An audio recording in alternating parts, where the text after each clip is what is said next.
Les vrais sujets complexes, c'est l'humain. Les sujets complexes, c'était pas, à l'époque, c'était pas la technique.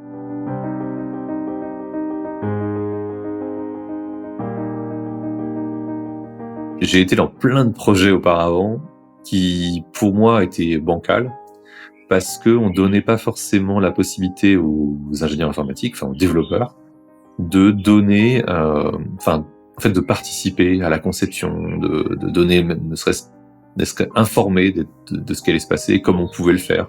Des fois, tu as des solutions techniques qui sont balancées par des personnes qui sont pas techniques. Et des fois avec des armées mexicaines. Quand je dis des armées mexicaines, c'est t'as 150 personnes pour faire un truc qui, pour moi, se règle avec 2 personnes en quelques semaines, quoi. Et donc une certaine frustration, en fait, en voyant tout ça qui s'était développé. J'avais envie de démontrer que à 2, on était capable de faire un produit complet en quelques mois, et que ce produit, il n'aurait pas à rougir, en fait, de ce que j'avais pu voir dans le passé, en tout cas. Et honnêtement, j'ai vu des trucs pas top dans le passé. Je trouve qu'à partir d'un certain stade dans ta carrière, là où tu vas commencer à apporter de la valeur, c'est quand tu vas commencer à apporter plus de solutions que de problèmes. J'ai eu une première astuce dans le passé pour éviter justement que cette charge de management soit trop importante. Donc dans les premiers recrutements que j'ai fait en sorte de recruter essentiellement des gens dont je savais qu'ils pouvaient être autonomes. C'est-à-dire, je savais que, et quand je parle d'autonome, je parle pas d'autonome techniquement.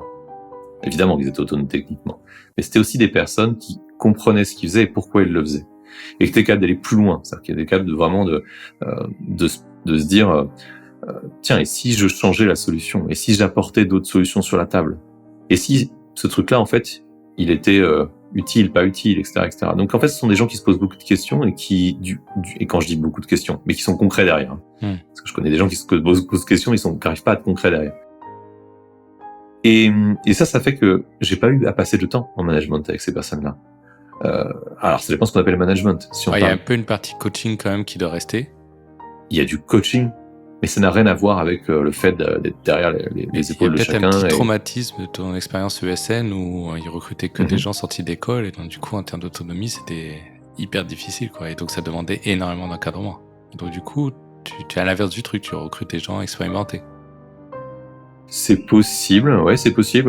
Même si, tu sais, en ESN, non seulement ils recrutent beaucoup de juniors, mais les encadrants sont aussi des juniors. Donc, de toute façon, c'est vrai. Ça amène pas grand-chose derrière. Et puis au bout de 3 ans, et on leur explique qu'ils sont trop vieux. Ouais, exactement. Ouais. Donc bon, c'était pas. J'étais sûr que je voulais pas reproduire ça, mais c'était pas. J'imagine.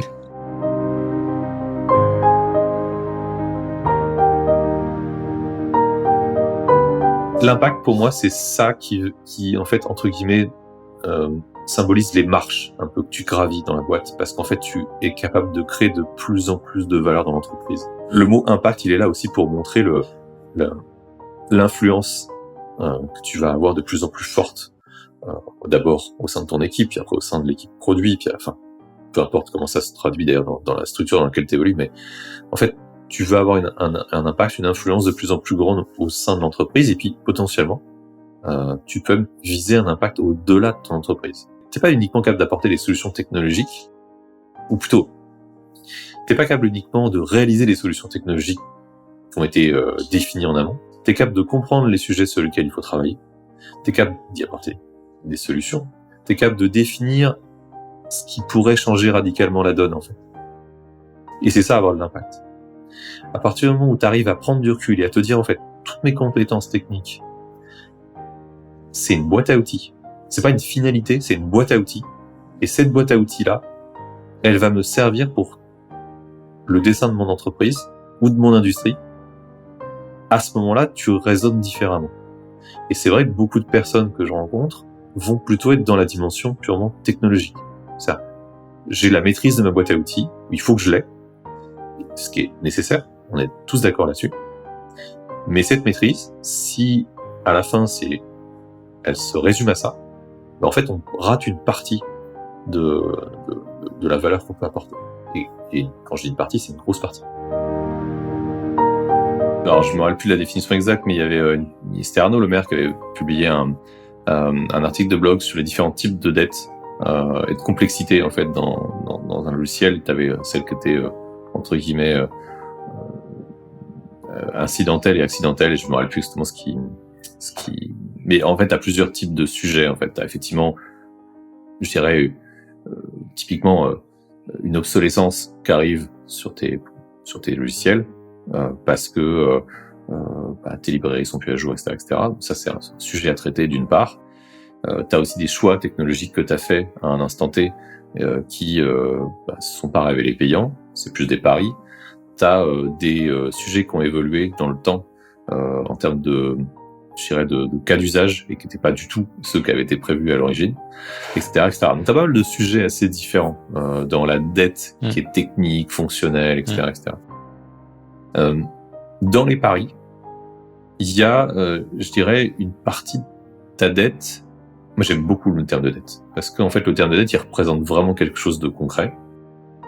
Il représente l'usure. Il représente aussi l'investissement. C'est-à-dire que des fois, tu as investi pour gagner du temps. Donc, t'as emprunté pour gagner du temps. Et parfois, tu t'en fous parce que potentiellement, le truc, tu vas le jeter ou ce que tu veux. Donc, en fait, c'est un temps que tu as à la main. Tu vas faire défaut sur ta dette. Donc, c'est pas un sujet, en fait. Des fois, c'est pas le cas. Des fois, en fait, ce truc-là, tu vas le garder et il va falloir que tu saches le résoudre.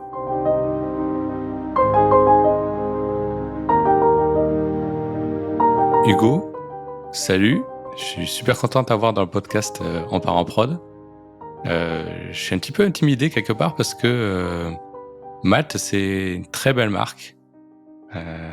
C'est quelque chose qui est très connu dans l'IT et qui participe un peu à l'évolution dans le bon sens, j'ai l'impression, de l'écosystème. Et donc du coup, ça me fait vraiment plaisir de t'avoir et de pouvoir échanger un peu avec toi aujourd'hui. J'avais noté quelques points sur lesquels on est un petit peu sensibles tous les deux. La carrière dans l'IT, notamment le syndrome on n'est pas forcément obligé de quand on grandit, on va dire, quand on commence à monter en expérience, de quitter un métier technique pour un métier non technique. En fait, il y a des carrières dans la technique. Je pense qu'on va en reparler parce que toi aussi, tu communiques beaucoup autour de ça et moi, je me suis beaucoup battu autour de ça par le passé. Donc, c'est des choses qui m'intéressent beaucoup.